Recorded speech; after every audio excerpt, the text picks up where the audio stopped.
اعوذ باللہ من الشیطان الرجیم، بسم اللہ الرحمن الرحیم۔ السلام علیکم میرے مسلمان بھائیوں، میں ہوں محمد نعیم۔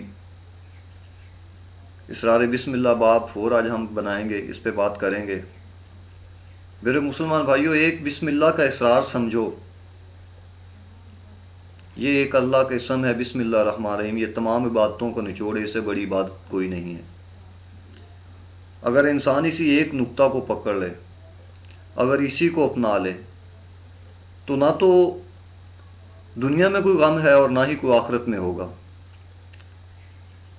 دنیا کے جو فائدے ہیں وہ باب 3 پچھلے میں بتا گیا ہوں۔ آج آخرت میں اس کے کیا فائدے ہوں گے، آج میں آپ کو انشاءاللہ تعالیٰ وہ بیان کروں گا۔ میرے مسلمان بھائیوں، معلوم ہوا کہ بسم اللہ اسم مضر ہے اور اللہ تعالیٰ اسم اعظم ہے، اور رحمان اور رحیم اس کی صفت میں ہیں۔ پس وہ دین کا رحیم اور دنیا کا رحمان ہے، اور الحمدللہ رب العالمین پیچھے بسم اللہ کے ہے۔ پس بسم اللہ تو الحمد کے آگے، اور رحمان رحیم رب العالمین کے آگے ہے۔ معلوم ہوا کہ خدا کی پوری تعریف مالک یوم الدین میں ہے۔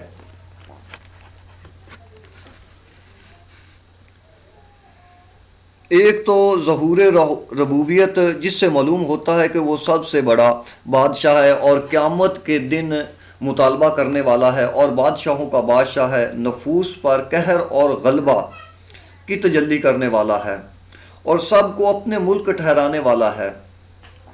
چنانچہ اس کا فرمان ہے، بسم اللہ الرحمن الرحیم، اندہ مالی کم مقتدری، اور یہ کل اسرار بسم اللہ ہی میں ہیں، اور بسم اللہ صعود اور طلوع اور مبدأ اول کی طرف، اور رحمان الرحیم حبوط اور مبدأ ثانی کی طرف۔ پس بسم اللہ میں ابتدا اور انتہا کے اسرار ہیں۔ خالی بسم اللہ الرحمن الرحیم میں ابتدا اور انتہا کے اسرار ہیں، اور اسی میں مراتب توحید ہے۔ یوں سمجھو کہ ایک آیت ہے، بسم اللہ الرحمن الرحیم، شاہد اللہ انہ لا الہ الا ہو، میں جو لفظ شاہد ہے، بسم اس کی جگہ ہے، اور نا لا الہ الا اللہ، اللہ کی جگہ ہے، اور اسی میں مرتبہ ملائکہ بھی ہیں۔ یعنی رحمان کی جگہ یہ آیت ملائکت ہے، اور رحیم کی جگہ اول العلم، اور ایسے ہی عالم تربی یعنی اللہ تعالیٰ کے اس قول سے اس کی مناسبت ہے۔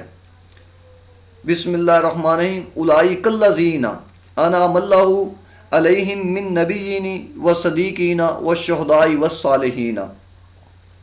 رحمیت سے رحمانیت کی طرف، پس یہ درجہ بدرجہ بسم اللہ کی طرف تردید کرتا ہے، اور اول دائرہ بسم اللہ کا ہے۔ حدیث شریف میں ہے کہ جو شخص مسلمان مومن شخص کوئی بھی ہے، کہ جو شخص قیامت میں آئے گا، اس کے نامہ اعمال میں 300 مرتبہ بسم اللہ لکھی ہوگی، جو اس نے یقین کے ساتھ پڑھی ہوگی۔ دوزخ سے اللہ اس کو رہائی دے گا اور جنت میں داخل کرے گا۔ انجیل شریف میں اللہ تعالیٰ نے حضرت عیسیٰ علیہ السلام سے فرماتا ہے کہ تم نماز اور قرات سے پہلے بسم اللہ الرحمن الرحیم پڑھا کرو،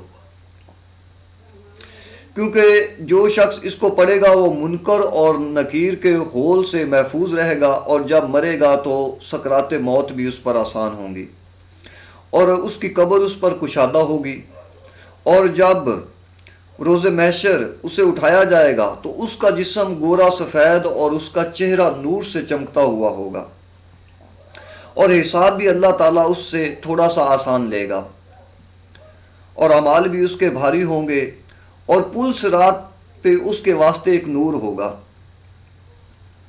یہاں تک کہ جنت میں داخل ہوں اور میدان قیامت میں مغفرت کے ساتھ پکارا جائے گا، صرف بسم اللہ کی وجہ سے۔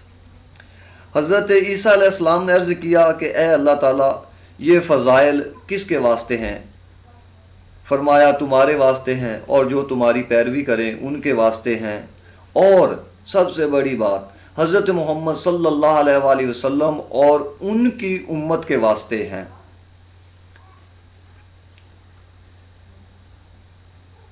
پھر حضرت عیسیٰ علیہ السلام نے بسم اللہ الرحمن الرحیم اصحاب کو تعلیم بھی کی، مگر جب حضرت عیسیٰ علیہ السلام آسمانوں پر تشریف لے گئے تو ان کے بعد جو لوگ ہوئے انہوں نے گمراہی میں پڑھ کر اس کو ضائع کر دیا، یہاں تک کہ جب ہمارے نبی کریم صلی اللہ علیہ وسلم کی ذات والا کو اللہ تعالیٰ نے اس سے مبعوث کیا، تب یہ قرآن شریف صورتوں، دفتروں، کل رسالوں اور کتابوں پر لکھی جانے لگی، اور اللہ تعالیٰ نے قسم کھائی ہے کہ جس چیز پر مومن بندہ بسم اللہ کہے گا میں اس میں برکت دوں گا۔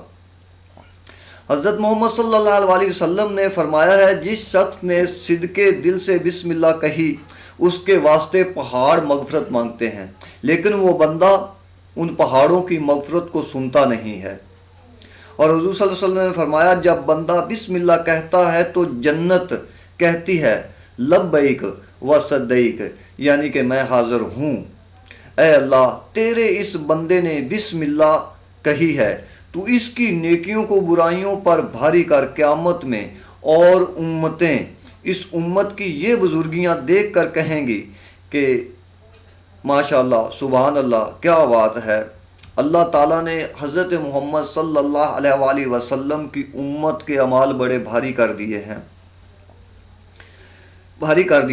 ان کے نبی، دوسری امتوں کے جو نبی ہیں وہ ان کو جواب دیں گے کہ اس کا سبب یہ ہے کہ یہ لوگ دنیا میں ہر کلام اور ہر کام کی ابتدا بسم اللہ کے ساتھ کیا کرتے تھے، اور بسم اللہ میں 3 اسم ایسے ہیں کہ اگر ان کو ترازو میں